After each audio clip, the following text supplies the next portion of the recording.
তো আল্লাহ রাসূলকে ইহুদিরা জাদু করেছিল, এবং আপনারা জানেন কি না যে ইহুদিরা তাকে হত্যা করার চেষ্টা করেছিল, তার খাবারের মধ্যে বিষও দিয়েছিল। যে জাতি আমাদের নবীকে হত্যা করতে পারে এবং যে জাতি অসংখ্য নবীকে আগে হত্যা করে আসছে, কিভাবে আমরা ভাবলাম যে তারা আমাদের বন্ধু? অথচ আল্লাহ কোরআনে বলছেন তারা কখনো তোমাদের কল্যাণ চায় না, তারা ভিতরে যেটা গোপন করে সেটা আরও বেশি ভয়ঙ্কর।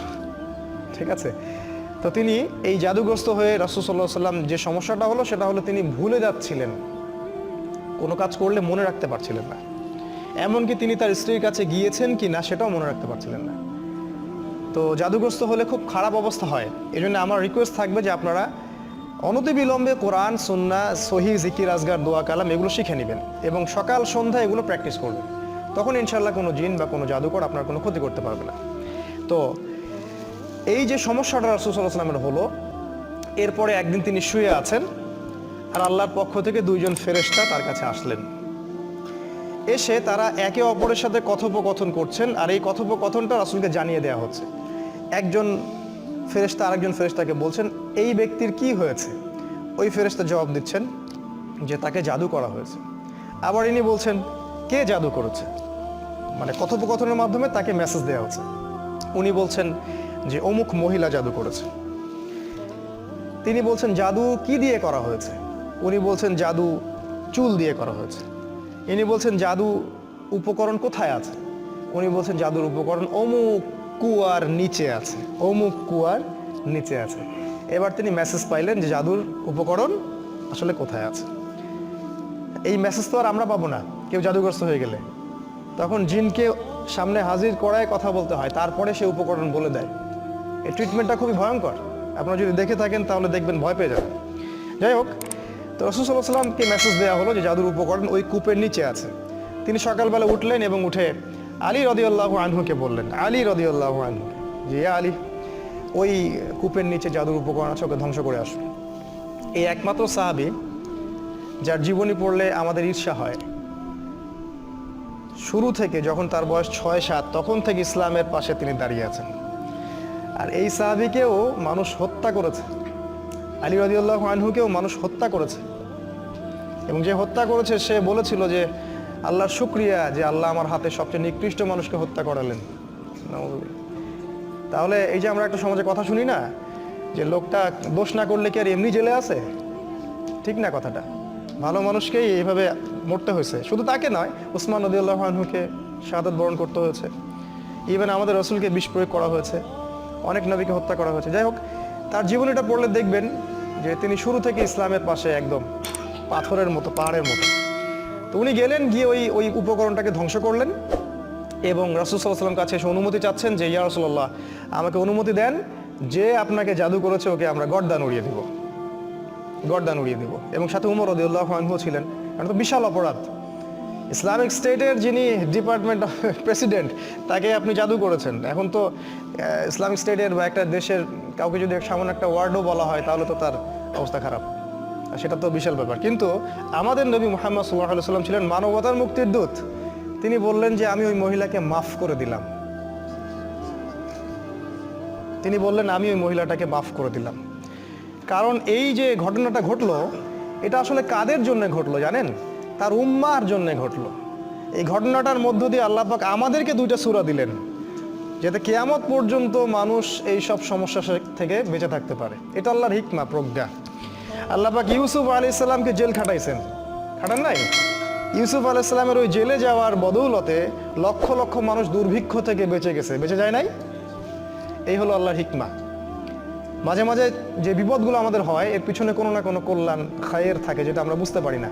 রাসূল সাল্লাল্লাহু আলাইহি ওয়াসাল্লাম তাকে মাফ করে দিলেন এবং তখন সূরা ফালাক এবং নাস নাজিল হলো একসাথে নাজিল হলো, এবং তিনি তিলাওয়াত করছিলেন একটা একটা করে আয়াত, আর ওই একটা একটা করে গিট খুলে যাচ্ছিল।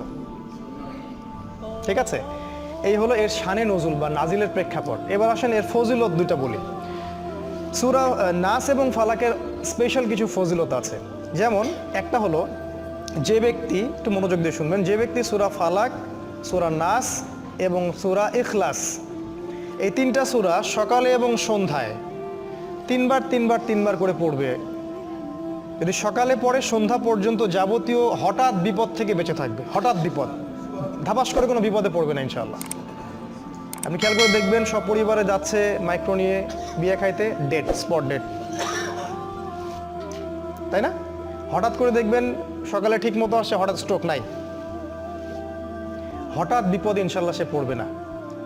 যে ব্যক্তি সকালে 3 বার করে সূরা ফালাক, সূরা নাস, সূরা ইখলাস পড়বে। আর বিশ্বাস করেন এই কাজগুলো আমাদের চাচাদের বয়সী যারা আছেন ওনাদেরকে শিখাতে হয় না, আমাদেরকেই শিখাতে হয়, তাদেরকে শিখাতে হয় না, তারা এগুলো আগেই থেকে জানেন। আবার যে ব্যক্তি সন্ধ্যাবেলা সূরা ফালাক, সূরা নাস এবং ইখলাস 3 বার করে পড়বে, সারা রাত যাবতীয় ক্ষতি থেকে সে বেঁচে থাকবে ইনশাআল্লাহ। এই হলো একটা বড় ফজিলত। তাহলে আমরা ইনশাআল্লাহ আজকে থেকে বরং এখন থেকেই 3 বার করে সূরা ফালাক, নাস, ইখলাস প্রতিদিন পড়ার অভ্যাস করবো ইনশাআল্লাহ। এটা একটা আমল।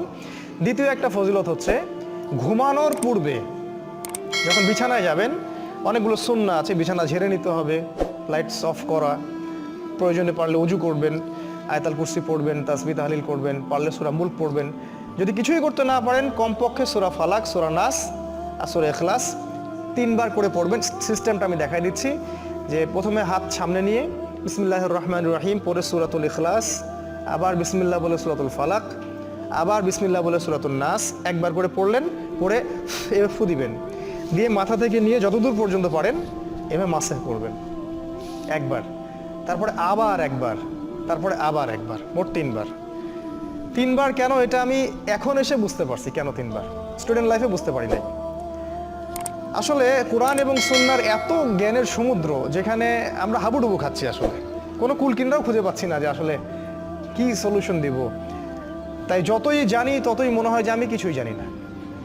একটা হাদিস সেদিন আমরা জানলাম, সেটা হলো যখন মানুষ ঘুমায় তখন শয়তান চলে আসে কাছে, মানে সবার সাথে একটা করে শয়তান আছে, ওই শয়তান চলে আসে, ওর নাম হচ্ছে কারিন, ওর নাম হচ্ছে কারিন, যেটা কোরআনে আছে। সে এসে এই যে আমাদের গর্দান আছে, এই গর্দানের মধ্যে 3টা গিট দেয়, 3টা গিট দেয়, এবং প্রতিটা গিটের সাথে সে বলে তোমার সামনে দীর্ঘ রাত, তুমি ঘুমাও, তোমার সামনে দীর্ঘ রাত, তুমি ঘুমাও, তোমার সামনে দীর্ঘ রাত, তুমি ঘুমাও, আরামে ঘুমাও। রাসূল সাল্লাল্লাহু আলাইহি ওয়াসাল্লাম বলছেন যখন বান্দা যদি ফজরের আজান শুনে উঠে যায় তাহলে একটা গিট খুলে যায়, যদি সে ওযু করে তাহলে আরও একটা গিট খুলে যায়, আর যদি সে জামায়াতে এসে সালাত আদায় করে তাহলে 3টা গিটই খুলে যায়। আর যদি এটা কাজ, এই 3টা কাজ আমরা না করি, সকাল 8টা, 9টা, 10টায় উঠি, তাহলে 3টা গিট নিয়েই সকাল করবে সে। তাহলে চিন্তা করেন তার সারাদিনটা কেমন যাবে। আর হয়তো এই কারণেই রাসূল সাল্লাল্লাহু আলাইহি ওয়াসাল্লাম 3 বার করে মাসাহ করেছেন, যাতে করে শয়তানের প্রভাবটা কম হয়। এটা একটা রিজন, এটা একটা ফজিলত। আর আমি যেই কথাগুলো বলছি, এই যে ফু দিয়ে মাসাহ করা, আবার গিটের কথা, আমাদের মডার্ন সো কল্ড এই যে ওয়েস্টার্ন সিভিলাইজেশন এবং সায়েন্স এগুলোকে অস্বীকার করে, এবং এই কথাগুলো আমাদের স্কুল কলেজের প্রফেসররা শুনলে হাসবে। আপনারা ডিসাইড করবেন যে আপনারা কোরআনকে ফলো করবেন নাকি ওয়ান আইড পিপলদেরকে ফলো করবেন।